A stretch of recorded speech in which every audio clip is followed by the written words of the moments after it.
Taarifa kwa vyombo vya habari kuhusu kuahirishwa kwa sherehe za wiki ya wazazi kitaifa kwa mwaka 2026. Ndugu waandishi wa habari, kama mnavyokumbuka kuwa tarehe 4 Juni 2026 niliwaiteni mahali hapa kuwaomba muarifu wanachama, viongozi na wananchi kwa ujumla kuhusu maadhimisho ya wiki ya wazazi kitaifa ambayo yalikuwa yafanyike mkoani Mwanza kuanzia tarehe 30 Juni hadi tarehe 4 Julai 2026 kwa kauli mbiu semayo malezi bora na uzalendo ni msingi wa taifa. Leo nimewaiteni tena kuwapa taarifa nyingine ili kupitia kwenu mujulishe umma kuwa sherehe hizo zimeahirishwa kwa muda usiojulikana kufuatia tamko la serikali lililotolewa jana bungeni na waziri wa mambo ya ndani ya nchi ya kuhusu kusitisha mikutano yote ya hadhara inayofanywa na vyama vya siasa. Ikumbuke kuwa sherehe hizo za wiki ya wazazi ambazo tayari zilikuwa zimekamilika katika ngazi ya matawi,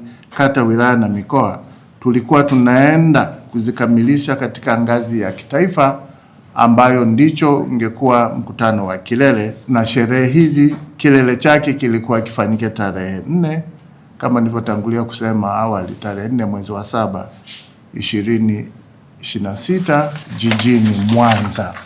Napenda kutumia fursa hii pia kupitia wanahabari kuarifu wanachama wenzetu, viongozi na wananchi wote kuwa na hasa wa jiji la Mwanza kwa sherehe hizo tumeziahirisha mpaka hapo tutakapowaarifu tena. Tunaomba radhi kwa usumbufu uliojitokeza au unaojitokeza, kwa sababu tunajua tayari baadhi ya wanachama na viongozi walikuwa wameanza safari kuanzia jana, hasa wanaotoka mbali. Mwisho, nawashukuru watu wote wenye mapenzi mema, wanachama, viongozi ambao kwa namna moja au nyingine tayari walikuwa wamekwisha kuchangia sherehe hizi.